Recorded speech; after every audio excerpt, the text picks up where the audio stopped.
kon ban ကဒီနေ့ကတော့ Andrew Grammar ရဲ့ Daigo Shu လေးကိုအနှစ်ချုပ်ရှင်းပြပေးမှာဖြစ်ပါတယ်။ Okay ready ဖြစ်ပြီဆိုရင်စလိုက်ရအောင်နော်။တော့ Daigo Shu ရဲ့ပထမဦးဆုံးဆိုတရက်မြောက်နေ့မှာတွေ့ရတာတော့ခိုးနိုင်ဆိုတဲ့ဟာလေးပေါ့နော်။သူကအရှိကရိယာကို must ဖြုတ်ပြီးတော့သုံးမယ်။မြန်မာလိုအဓိပ္ပာယ်ဆိုလို့ရှိရင်တော့ဖြစ်နိုင်ခြင်းမရှိဘူးပေါ့နော်။သူကတငယ်ချင်းတို့စကားပြောတဲ့အခါမှာသုံးတဲ့ခိုင်းဝပုံစံလေးဖြစ်ပြီးတော့ညင်းဆိုတဲ့ပုံစံပေါ့နော်ဒါကြီးကတော့ဖြစ်နိုင်ခြင်းမရှိဘူး 100% ဖြစ်နိုင်ခြင်းမရှိဘူးလို့ပြောတဲ့အခါမှာသုံးတယ်အဲ့တော့ aware တွေခွန်နိုင်ဆိုလို့ရှိရင်လည်းဒါမှတ်မိနိုင်စရာအကြောင်းကိုမရှိဘူးဆိုတဲ့သဘောလေးနောက်ခုနိဗ္ဗာန်ကြတော့ခါနေနိုင်ရကြတော့ဖြစ်နိုင်ခြင်းရှိတယ်ဆိုတဲ့အခြေအနေဖြစ်ပြီးတော့သူကတော့မကောင်းတဲ့အဆိုးတွေအန္တရာယ်တွေဒီမကောင်းတဲ့အကျိုးဆက်တွေဖြစ်လာနိုင်ခြင်းရှိတယ်ဆိုတဲ့သတိပေးတဲ့သဘောမျိုးဖြစ်ပါတယ်နော်ဒါကြောင့်မလို့ခါနေနိုင်ဆိုရင်ကြတော့ပြောနိုင်ခြင်းရှိတယ်ဒီလိုမကောင်းတဲ့ကိစ္စတွေဆိုရင်သူဆိုရင်တော့ပြောနိုင်ခြင်းရှိတယ်နော်အဲ့လိုလေးနောက်တစ်ခါတော့ခါနေတို့ကကြာလှုပ်ဖို့ခတ်တယ်ဆိုပြီးတော့သူကတော့အကြောင်းပြချက်ပေးပြီးညင်းဆိုတဲ့သဘောပေါ့နော်ဥမာလုပ်ငန်းခွင်နေမှာဆိုလို့ရှိရင်လည်းဒီဟာကို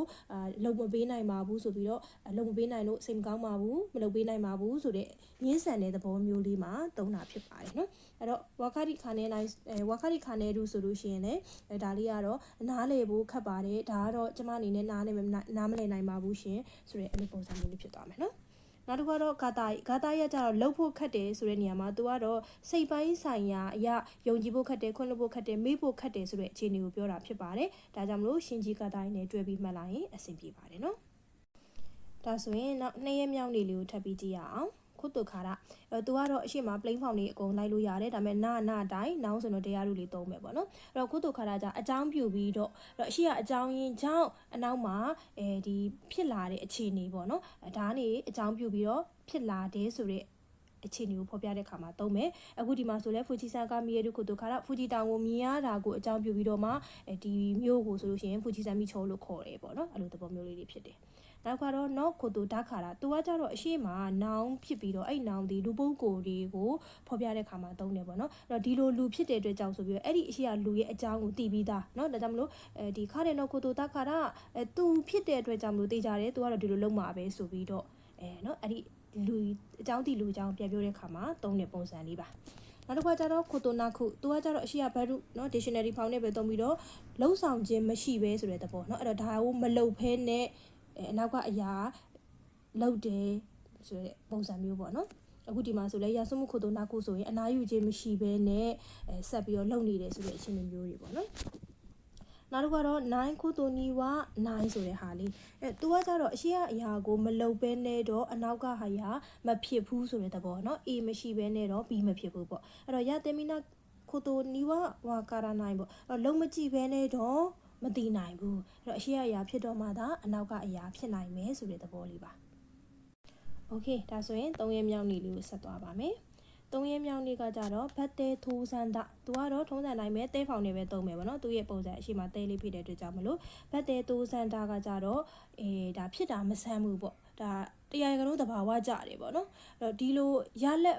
အခြေအနေပေါ်မူတည်ပြီးတော့ဒီလိုဖြစ်မှာပဲဒါဟာမဆန်းဘူးဆိုတဲ့သဘောအဲ့တော့အရှိမဆိုလို့ရှိရင်လည်းခီတာဝါတဲ့ထိုးစန်းတာ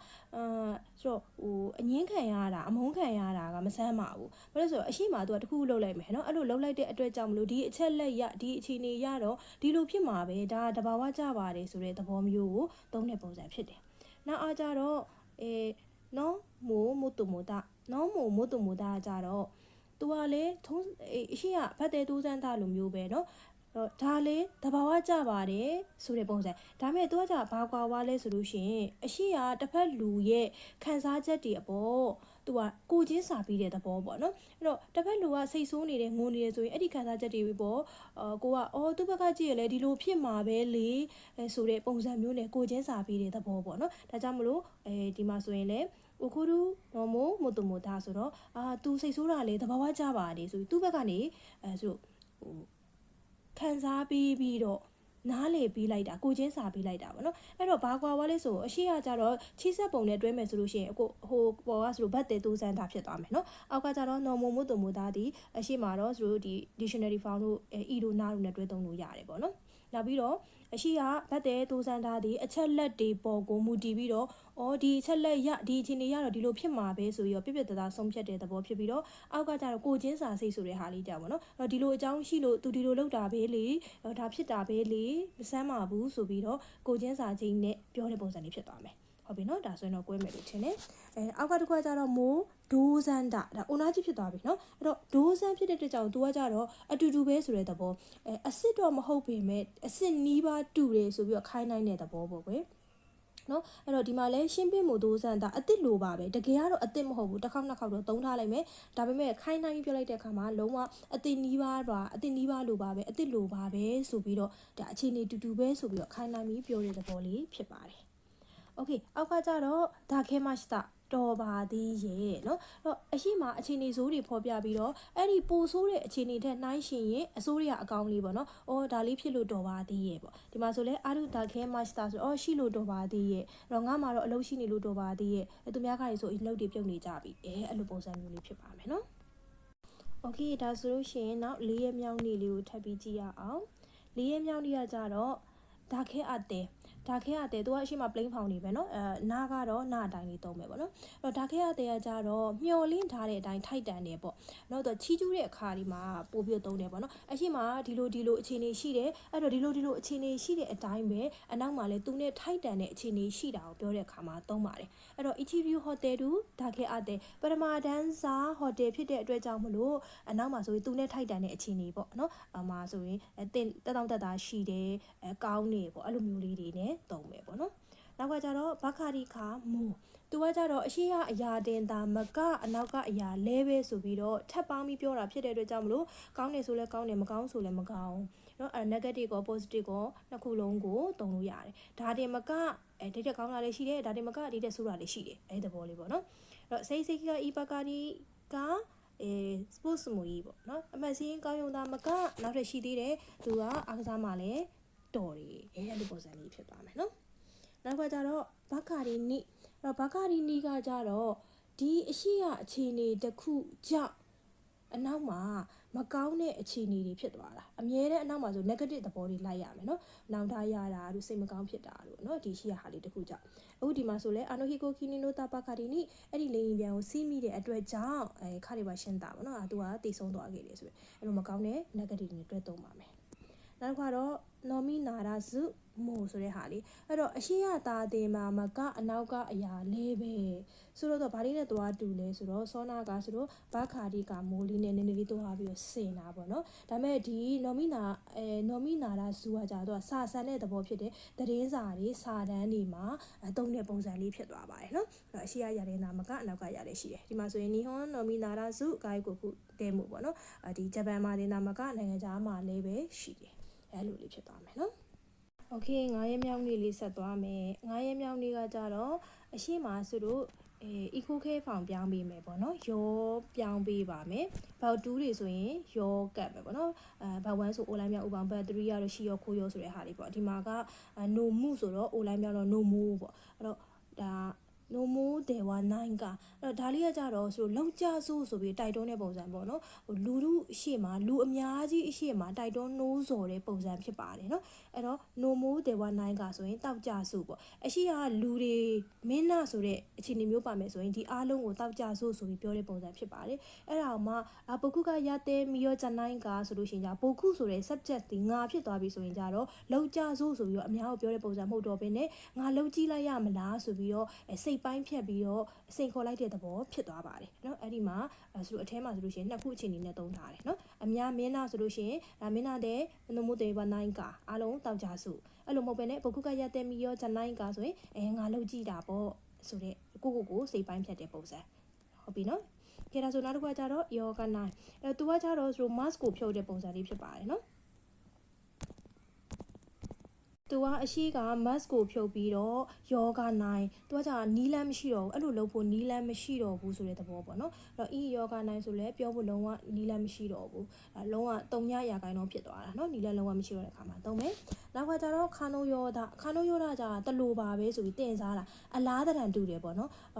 တကယ်တော့မဟုတ်ပင်မဲ့အဲ့ဒီအတိုင်းလိုပဲဆိုပြီးတော့အရှိမဆိုရင်မာရုတေတကယ်ကိုပဲဘဘာလိုပဲဆိုပြီးတော့တင်စားပြီးပြောတဲ့ပုံစံဖြစ်ပါတယ်အဲ့တော့ night day ဣဒုခါနိုယောဒဆိုငုံနေတဲ့အတိုင်းပဲဒါမဲ့တကယ်ကတော့ငုံနေတာမဟုတ်ဘူးအဲ့တော့တင်စားပြီးပြောတဲ့ပုံစံလေးပေါ့နော်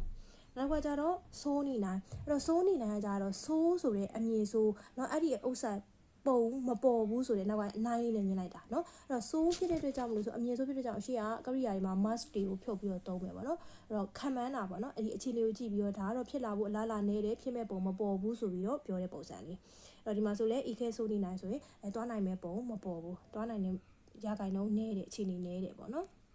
โอเคဒါဆိုရင်နောက်ဆုံး6ရက်မြောက်နေ့လေးကိုကြည့်ရအောင်အဲ့မှာကျတော့ knee size တဲ့ knee size တဲ့ကကျတော့တဲ့အခါတစ်ခုခုလှုပ်တဲ့အခါပေါ့နော်သူက nearly စာစမ်းတဲ့အသုံးလုံးဖြစ်သွားတယ်စုရုတိုခိတဲ့ပို့ပြီးတော့ယဉ်ကျေးတဲ့အတွက်ကြောင့်မလို့အရေးကြီးတဲ့အခြေအနေတွေဒီအရေးကြီးတဲ့ပွဲတွေလှုပ်တဲ့အခါဆိုတဲ့သဘောဖြစ်ပါတယ်အဲ့တော့ moshikomi knee size တဲ့ဆိုလို့ရှိရင်လည်းရှောက်လာတင်တဲ့အခါမှာရှာရှင်းကဟိစယောเนาะဓာတ်ပုံတွေပါလိုတယ်အဲ့လိုအခြေအနေမျိုးတွေပေါ့နော်နောက်တစ်ခါကျတော့နီမိုတိုစီတဲ့သူကကျတော့ဒါကိုအခြေခံတာเนาะအရှိရမှာဆိုလို့နောင်းနဲ့တွဲပြီးသုံးပြီးတော့အဲ့ဒီနောင်းကိုအခြေခံမယ်အဲ့ဒီနောင်းတွေကဆိုလို့အချက်လက်တွေစစ်တမ်းတွေစာချုပ်တွေရှိလိမ့်မယ်ကွာအဲ့ဒီအခြေအနေအဲ့ဒီဟာကိုနောင်းကိုအခြေခံပြီးတော့အနောက်မှာလှုပ်ဆောင်နေဆိုတဲ့သဘောဖြစ်ပါတယ်เนาะဒီရှိမှာဆိုလို့ရှိရင်လည်းခေကကုနီမိုတိုစီတဲ့ဆိုရင်ဒီအစီမာကိန်းကိုအခြေခံပြီးတော့အဲ့ဒီအတိုင်းဆိုလို့ကအနောက်မှာလှုပ်မယ်အဲ့တော့မပြောင်းလဲတယ်ပေါ့နော်ဒီတက်သေးတွေအထောက်ထားတွေဒါတွေကိုအခြေခံပြီးတော့လုပ်တယ်စံထားပြီးတော့လုပ်တယ်ဆိုတဲ့သဘောနောက်ကကြတော့နီအိုကြည့်တယ်သူကလည်းအရှိကနောင်းနေပဲလိုက်မယ်နောင်းနီအိုကြည့်တယ်သူကကြတော့နောင်းပေါ်မူတီပြီးဆိုပြီးတော့သူကအနောက်မှာပြောင်းလဲသွားလိမ့်မယ်ပြောင်းလဲမှာနော်ဟိုကောင်ကကြတော့အခြေခံပြီးလှုပ်ဆောင်တာဖြစ်တဲ့ကြောင့်မပြောင်းလဲဘူးเนาะဒီအချက်လက်ပေါ်မူတီပြီးလှုပ်မှာဒီကောင်ကကြတော့အဲ့ဒီအခြေအနေနဲ့အညီလိုက်ပြီးလှုပ်ဆောင်တာဖြစ်တဲ့ကြောင့်အရှိကကောင်းရင်အကောင်းတို့ဆိုရင်ဆိုဒီလိုဖြစ်မှာပေါ့နော်ဒီမှာဆိုလဲဟီဆိုယောနီအိုဂျီတဲ့လိုအပ်ချက်ပေါ်မူတည်ပြီးတော့လိုအပ်ချက်နဲ့ကိုက်ညီအောင်အနောက်မှာအဲ့ဒီတိုင်းလုပ်မယ်ပေါ့ဥပမာ100ဖို့လိုရင်100ဖို့50ဖို့လိုရင်50ဖို့နောက်ကအခြေအနေဒီအရှိကအခြေအနေပေါ်မူတည်ပြီးတော့လုပ်မှာနော်နောက်ကကြတော့နော်မိုတိုတဲ့သူကကြတော့ရဲအောက်မှာဆိုပြီးတော့အဓိကအားဖြင့်ဆိုတော့ဒီဟိုဘယ်လိုခေါ်မလဲရုပ်ဝတ္ထုပစ္စည်းတွေရဲ့အောက်မှာမဟုတ်ဘဲနဲ့ဥမာမိဘဆရာတွေရဲ့အောက်မှာဒီစီကန်းတွေလွှမ်းမိုးမှုတွေရဲ့အောက်မှာဆိုတဲ့အသုံးလုံးမှာသုံးတဲ့ပုံစံလေးပေါ့နော်ဥမာအရှိန်ဝါတွေလွှမ်းမိုးမှုတွေရဲ့အောက်မှာဆိုတဲ့ပုံစံပြီးလို့ရှိရင်ကောင်းကင်ကြီးရဲ့အောက်နေမင်းကြီးရဲ့အောက်အဲ့လိုပုံစံမျိုးလေးနော်အဲ့ဒီမှာသုံးတဲ့ပုံစံလေးပါဒီမှာဆိုလဲအောက်ဆိုတာတော့မို့တိုတဲ့ဆိုလို့ရှိရင်ကောင်းကင်ပြားကြီးရဲ့အောက်မှာဆိုတဲ့အဲ့လိုလမ်းညွှန်မှုတွေနီးလန်းတွေစီကန်းတွေလွှမ်းမိုးမှုတွေအောက်မှာကိုပြောတဲ့အခါမှာသုံးပါတယ်โอเคနားလည်မယ်နော်ဒါလေးကတော့အန်ဒူဆိုမာတိုမဲဂရမာရဲ့ဒိုင်ကိုရှူရဲ့အနှစ်ချုပ်လေးဖြစ်ပါတယ်အဲ့တော့ဒါလေးရမယ်ဆိုလို့ရှိရင်လည်းဒီခန်းလေးဆင်ပြေမယ်နော်โอเคဒါဆိုရင်ဆိုတော့နောက်သင်ခန်းစာမှာပြန်တွေ့ကြပါမယ်